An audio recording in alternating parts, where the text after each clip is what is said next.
Oh my God, full house. We're gonna win!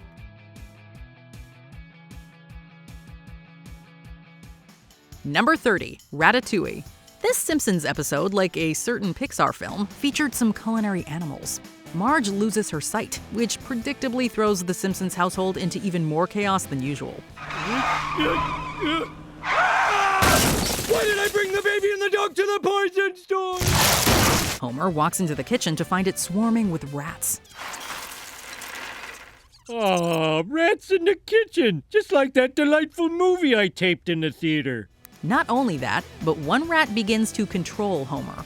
It's a fun and pretty spot-on spoof of the beloved Pixar original. Unlike Linguini, though, Homer is not as impressed by his rat's efforts and opts to find some rat poison. Anyone can be a cook, but not everyone can impress Homer. This is good. Good, but not great. I'll go get some rat poison. Number 29, Radio Diz-Nee. Disney's tendency towards boulderization and squeaky clean morality is mocked soundly with this bite-sized gag. In the car, Marge and Maggie listen to Radio Diz-Nee, which changes even the most vulgar of lyrics into wholesome family-friendly ones, or as The Simpsons put it, rewritten for babies. You're listening to Radio Diz-Nee, the songs you love, rewritten for babies. As it turns out, Radio Diz-Nee was actually a thing, the company launching it in 1996.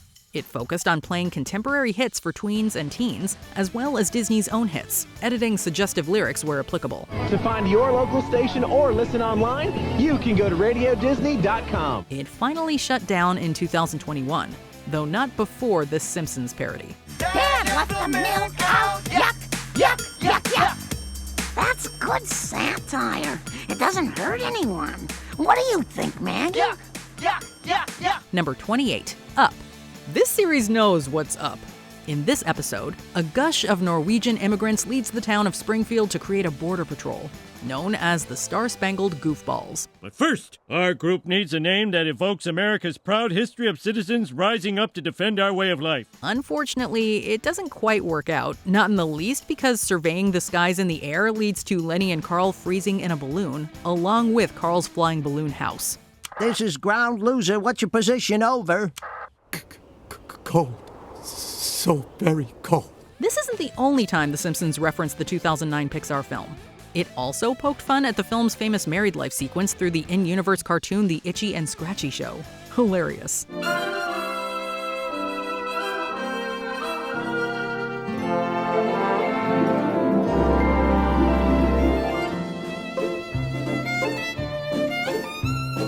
Number 27, Bear Nightmare.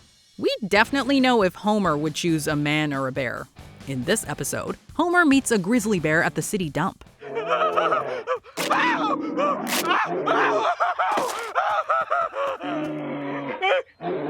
The almost incident turns Homer into a nervous wreck, and he begins to hallucinate all kinds of bears. Not just Paddington Bear and Smokey the Bear, but also Winnie the Pooh gets spoofed, now turned into bloodthirsty beasts out to get Homer. Are you a Care Bear? I'm an intensive Care Bear. The scene appropriately plays a score akin to the pink elephants on parade scene from Disney's Dumbo. That's 2 Disney references in one. Look out, they're walking around the bed, on their head, clippity-cloppity, parade, in braid, pink elephants on parade. As always, The Simpsons was ahead of the curve with the whole evil Winnie the Pooh bit. Number 26, Diz-Nee Historical Park. Disney ruins everything, at least according to The Simpsons. A Springfield elementary school trip goes awry when the historical park they go to suddenly begins to charge a fee per student. $5 a child? Last year it was free. New ownership. Of course, the park is now owned by the Diz-Nee Company, which prevents the school from looking over the fence for free. Hey, they're trying to learn for free! Get 'em! Use your phony guns as clubs! Run, children! That and severe government budget cuts lead Springfield teachers to strike, leaving children adrift and Bart having to face the horrifying prospect of having his mother as his teacher. The House of Mouse's greedy, profit-loving ways have terrible consequences indeed, in both real life and the show. The PTA has disbanded! No, the PTA has not disbanded. Number 25. Disney Couch Gag. The series' famous couch gags are among the most beloved in its history. One of the most creative is this special sequence from episode 19 of season 27.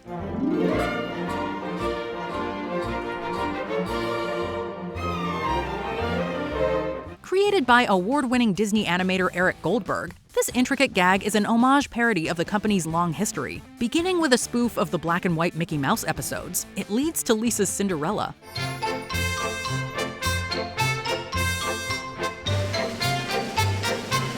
Marge's segment references Snow White and the Seven Dwarfs, Homer is Baloo from The Jungle Book, and Bart is the Sorcerer's Apprentice from Fantasia. What a tribute.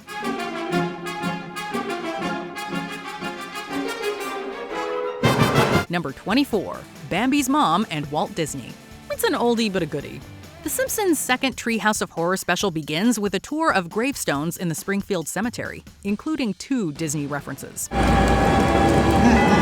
The tombstone of Bambi's mom references that infamous death scene from the Disney classic. Still too soon. There is also a tombstone of Walt Disney, referencing not just the company's founder, but an old legend about his death. This theory posits that Disney's body was frozen so that he could be reanimated in the future. Sure enough, Disney's tombstone has some snow. This is horrific, all right. Number 23. Cartoon Cult. Sometimes the show's digs at Disney are more of a subtle nature. In this episode, Homer and a huge chunk of the town get brainwashed into joining a cult called the Movementarians. The circle of judgment never fails to destroy their self-esteem. Then he'll be ours to mold. They promise their followers a life on a new planet on their intergalactic spaceship. In the compound, Homer and the rest of the loyal followers even spot the mysterious leader, waving a white-gloved hand out of the window of his Rolls-Royce. Boy, we get to see the leader pass by. We toil in the fields and he rides around in a Rolls Royce. Yes, it would be nice if he'd buy American, but what are you gonna do? While the cult is an obvious spoof of Scientology and the Heaven's Gate cult, the white glove is actually a reference to Mickey Mouse himself. Ouch. Fox also gets lampooned, and that, of course, is now also owned by Disney. It's wonderful to think for ourselves again. You said it, sister. You are watching Fox. We are watching Fox. Number 22. Steamboat Itchy. Back in 1928, Mickey Mouse began to whistle a tune so catchy it turned this animated short into a staple of pop culture.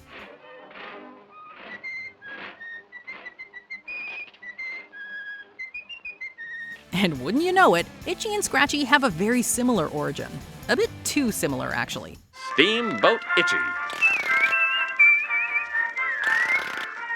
Yeah, everything from the title to the black and white to the whistling rhythm is a total ripoff of Disney's classic short. Just with a lot more violence. The Simpsons isn't one for loving homages. It's a good thing Disney owns the show now because, at the time, David Silverman was sure they were gonna get sued over the cheeky joke. Number 21. Inside Out. The show has been around so long, it is able to parody Pixar's later films. In this episode, Homer falls into a poker habit. He ends up promising Lisa that if he wins big, Homer will be able to send her to band camp. Anyway, it's a little pricey. So, if you win big tonight, maybe you could help make a little girl really happy. Don't worry, sweetie. I'm gonna win, and you know why? Alas, Homer's biggest enemy is Homer himself, as his anthropomorphic emotions encourage him to keep his poker face up. That means Lisa goes to band camp. As long as Homer doesn't let them know how good his hand is. That is, of course, a very close parody of Pixar's Inside Out. Unfortunately, Homer precipitates himself and loses big. The consequences of referencing Disney are still very great. Blow the whole damn thing to hell! That would be terrible. Worst jammed in movie parody ever. Come on, Homer. Poker face. Ah, stupid git! Number 20. Frozen Couch Gag. Even more than a year after its release, Frozen continued to rage on. Let it go, let it go, turn away and slam the door. When the latest Simpsons Christmas special came to town, a reference to the Disney blockbuster seemed inevitable. This couch gag naturally casts Lisa as the misunderstood Elsa, with Marge as Anna, Bart as Kristoff, Maggie as a troll, and Santa's little helper sporting Sven's reindeer antlers. Bart isn't interested in building a snowman, but he instigates a snowball fight. The cold doesn't bother Lisa, but Bart does, retaliating against him with an ice palace. Homer also appears as Olaf, in the market for a new nose. Since then, Krusty, Patty, Selma, and Principal Skinner have had their own Frozen experiences, with the storm showing no end in sight. Number 19. Homer meets Genie. We all know Dan Castellaneta as the voice of Homer Simpson. However, did you know that Castellaneta also filled in for Robin Williams as the Genie in The Return of Jafar, the Aladdin TV series, and the Kingdom Hearts games? Please, kid, leave the intros to a professional. The one and only Genie of the Lamp! Universes collide in this episode where Homer has an Arabian nightmare. Riding a magic carpet, Homer rubs a lamp to release a blue genie, voiced by Castellaneta. Just like the Disney version, this genie has a never-ending arsenal of impressions up his sleeve, including Jack Nicholson. Here's Genie! Now do Flanders! No. It's all fun and pop culture references until the genie starts transforming Western society, much to a misguided Homer's horror. Nobody can top Williams, but this in-joke has us looking back at Castellaneta's genie with fonder memories. Number 18. Shady and the Vamp. The Simpsons has parodied Lady and the Tramp numerous times, particularly the iconic pasta kiss, which works just as well with a chili dog. Foot long chili dog. In season 19, show dedicated an entire segment to the 1955 tale of puppy love. At first, the parody sticks closely to the film, with Marge as an aristocratic dog and Homer as a mutt from the other side of the dog track. Things take a darker turn when the Vamp becomes pregnant and Shady straight up abandons her. That's odd. I'm never sick in the morning. What could it be? Is that a fox hunt I hear? Shady does come around to fatherhood following a misadventure at the pound, complete with a goofy knockoff. This place is no picnic, but it sure beats working for Disney. You'll all be working for Disney soon enough. However, Shady isn't prepared for how many puppies the Vamp has. Where's Cruella when you need her? Number 17. Trash-talking California Adventure. Nowadays, California Adventure is regarded as a worthy addition to the Disneyland resort, with several must-see attractions. This wasn't always the case. Opening with a massive amount of hype, many were disappointed with the lack of Disney's signature magic. All the fun, all the adventures of California, as only Disney could do it. Are you mouse enough? Before Bob Iger initiated an overdue makeover, The Simpsons expressed their frustration with the park in an episode fittingly titled The Great Louse Detective. At a prison packed with killers and other criminals, the kids note that it's still a better family destination than Disneyland's lesser neighbor. I don't think this was a great place to bring the children. It still beats Disney's California Adventure. Homer and Marge can't argue otherwise. With Mother Simpson on the run in another episode, Homer plots to hide her somewhere virtually deserted. Wanna take a guess what the punchline is? I'm gonna hide you where there's no one around for miles. Disney's California Adventure. Avengers Campus can't get here soon enough. Number 16. Lisa and the Seven Dwarfs. Before commencing this timeless tale, Lisa reminds Springfield's resident lawyer that Snow White is a public domain fairy tale.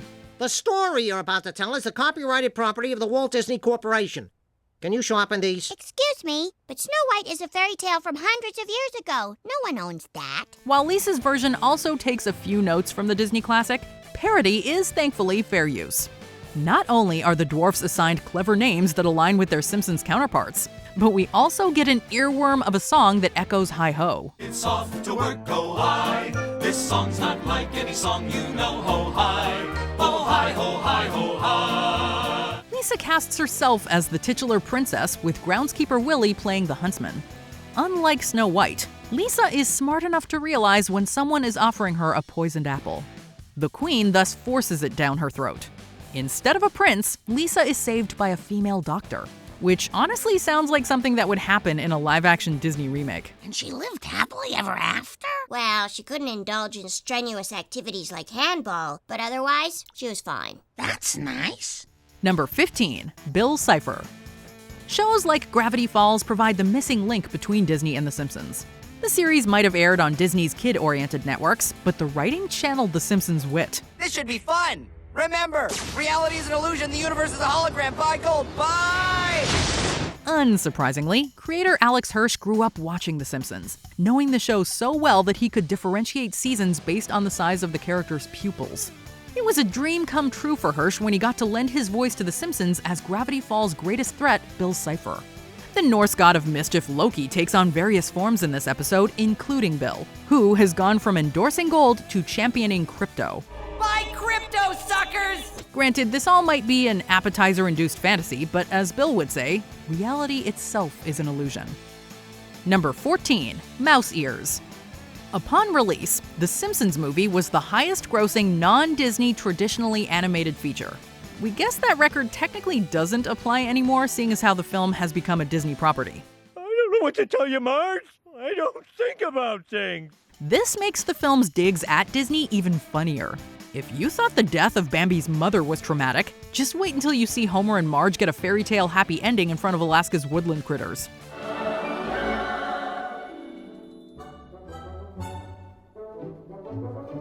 Mickey isn't safe from ridicule either. Rummaging through luggage, Bart plops a black bra on his head. With a high-pitched voice, he imitates Disney's corporate mascot. Bart may be chuckling now, but in just over a decade, he'll have to put on a pair of mouse ears for real. What are you doing up there? Looking through people's luggage. I'm the mascot of an evil corporation. Get down from there. We suppose Mickey got the last laugh. Number 13, Boozing with Goofy. The Simpsons has produced a few Disney Plus exclusive shorts, including the villain-themed Welcome to the Club. Villains get to sing diabolical tunes, which become drag show favorites. 2021's Plus-iversary packs the most Disney references. Some feared that franchises like The Simpsons might be toned down under the mouse's umbrella. This short solidified that this wouldn't be the case. On the contrary, Disney allowed The Simpsons to depict some of their most treasured characters in a more mature light. Most notably, Goofy throws back a few beers with Homer. Some days you just don't feel like being goofy, you know? I don't know if you're a cow or a dog, but you're definitely a downer. Hey, it's not as bad as when Goofy was a smoker. Characters from Pixar, Star Wars, and Marvel are present to hear Lisa's song about streaming, the world's most lucrative babysitter. It's beamed all over the planet and into outer space. It's the moment where The Simpsons making fun of Disney became Disney making fun of Disney. Number 12, Duff Gardens. Although the name is a play on Busch Gardens, Duff Gardens takes just as many shots at Disneyland. In addition to the 7 Duffs and Beer Hall of Presidents, the park's main attraction is the Little Land of Duff.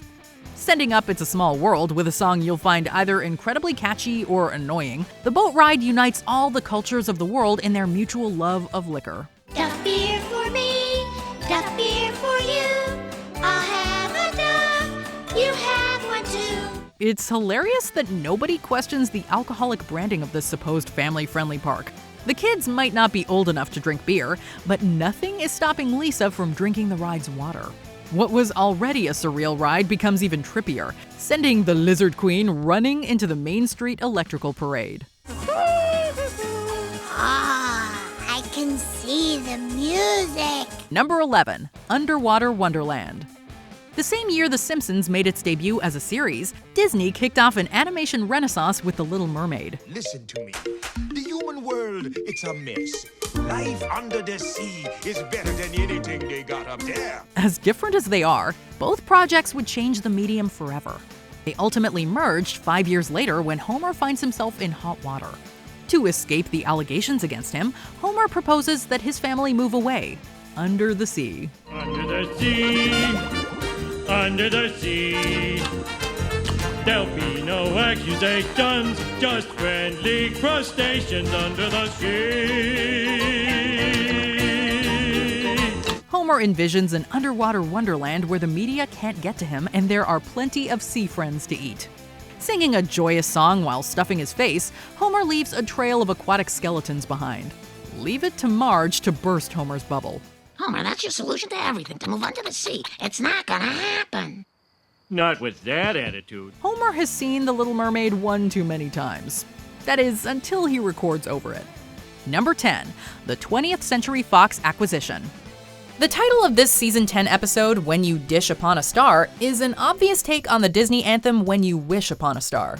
While the episode has nothing to do with Pinocchio, it did predict that the stars would one day align for Disney to purchase the show's parent company, Fox. Through a visual gag, it's noted that 20th Century Fox is a division of Walt Disney Company. At the time, this was presumably poking fun at Disney's recent acquisitions of the ABC and ESPN networks. The joke wound up being even more relevant nearly 20 years later, however, when Disney entered negotiations to purchase Fox. The deal officially went through in March 2019, making The Simpsons part of the Disney family. Number 9, copyright expired. It's no secret that Disney is very protective of its property. If your product invites too much comparison to the Disney brand, a lawsuit is likely on the horizon.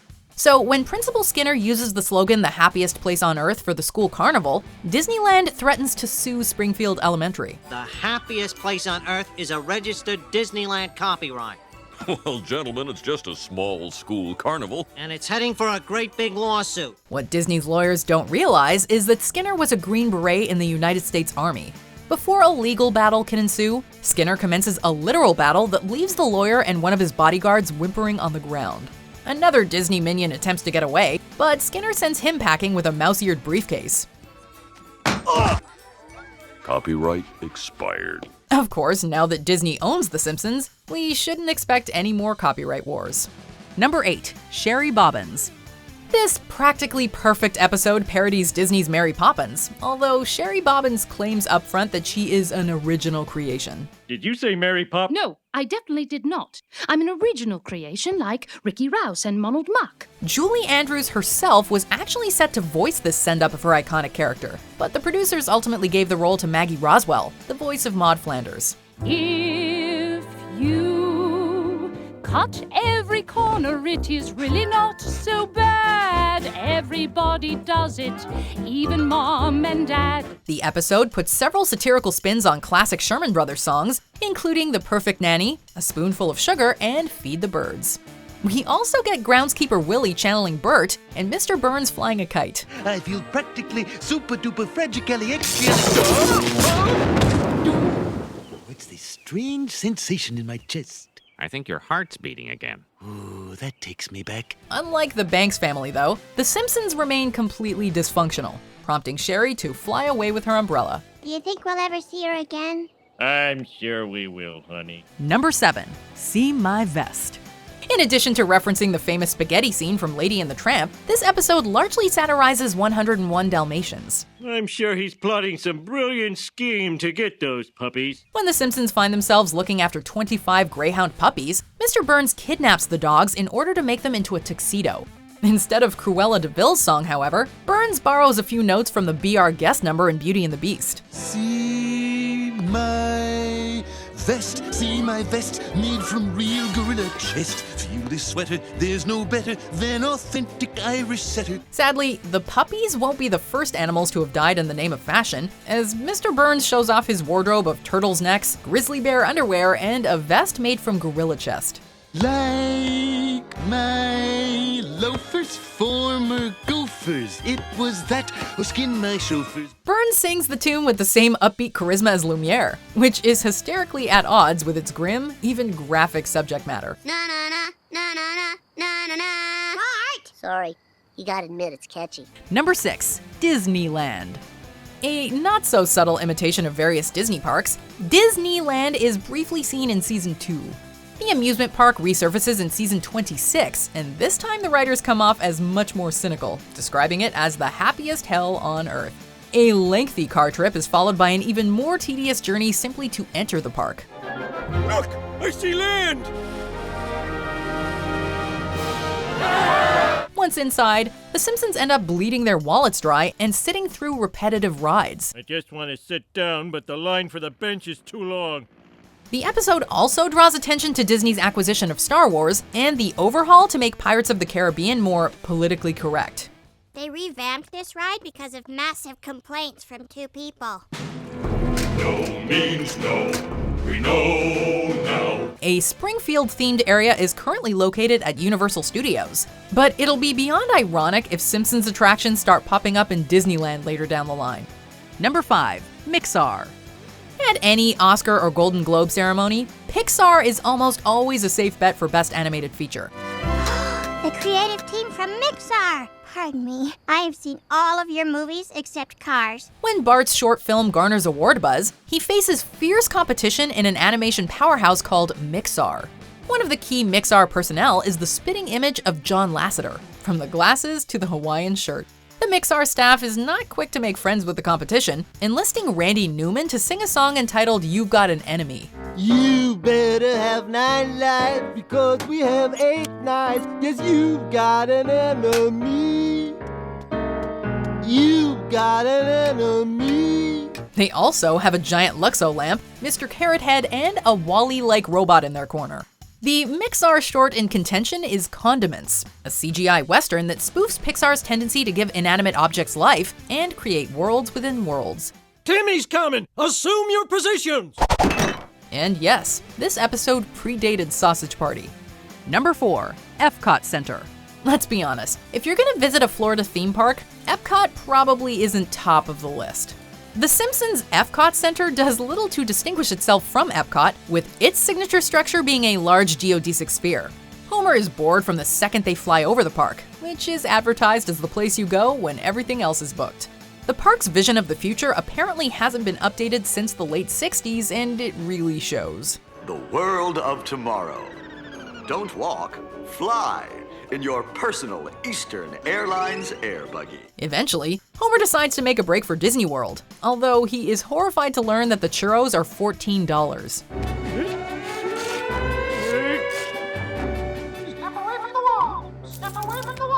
As many jabs as the episode takes at Epcot, the writers have to admit that Disney parks do have some incredible restaurants. Number 3, Itchy the Lucky Mouse. We all know who Walt Disney is, but fewer people are familiar with Mickey's co-creator, Ub Iwerks. That's the first Itchy cartoon ever made, and it was made by me, Chester J. Lampwick. In this episode, it's revealed that Roger Meyers stole the character Itchy from another animator in 1928, the same year Mickey made his debut. This doesn't exactly parallel Disney and Iwerks' partnership, as both played a hand in creating Mickey, but that being said, there's no denying that the public associates Mickey more with Disney than Iwerks. Okay, maybe my dad did steal Itchy, but so what? Animation is built on plagiarism. Roger Meyers is clearly meant to be a Walt Disney parody, right down to a line about him being cryogenically frozen. I lost everything. I can't even keep my dad's head in the freaking cryogenic center anymore. Of course, this episode could also be seen as a shot at Charles Mintz, a distributor who took control of Oswald the Lucky Rabbit away from his creators, Disney and Iwerks. Number 2, The Roger Meyers Story. We're now approaching our final destination, Itchy and Scratchy Land, the amusement park of the future where nothing can possibly go wrong. A vacation to Itchy and Scratchy Land invites numerous possibilities for parodies, including a documentary about fictional founder Roger Meyers Sr. Roger Meyers Sr., the gentle genius behind Itchy and Scratchy, loved and cared about almost all the peoples of the world. And he, in return, was beloved by the world, except in 1938, when he was criticized for his controversial cartoon, Nazi Supermen Are Our Superiors. The documentary depicts Meyers as a seemingly wholesome figure who actually had a few skeletons in his closet. Just as Walt Disney has been accused by some of being anti-Semitic, Meyers landed in hot water for his controversial cartoon, Nazi Supermen Are Our Superiors.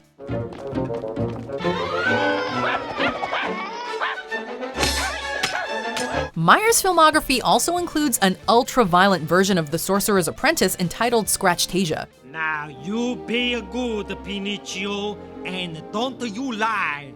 I promise I will never hurt you. Ouch! His follow-up feature is a Pinocchio parody called Pinocchio, which is perhaps even more shocking than the original novel by Carlo Collodi. A manic, scratchy robot destroys the screen before the documentary's conclusion, but we can't help but wonder if Itchy and Scratchy ever got the Bambi treatment. Number 1, Simba. When the late Bleeding Gums Murphy appears to Lisa in the sky, it's hard not to think about Mufasa's heavenly message to Simba. That was for you, Bleeding Gums. You've made an old jazz man happy, Lisa. You must avenge my death, Kimba. Simba. Actually, Mufasa appears alongside Bleeding Gums with Darth Vader and James Earl Jones. While the Lion King lampoon is evident, there's another joke that might have flown over your head. Mufasa accidentally says Kimba instead of Simba. Animation fans will know that this is a reference to Kimba the White Lion, an anime series from the 60s that shares an astonishing amount in common with the Disney film.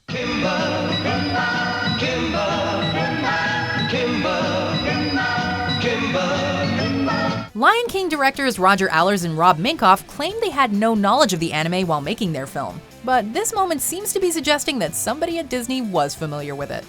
Which other Disney reference did you spot in The Simpsons? Let us know in the comments below.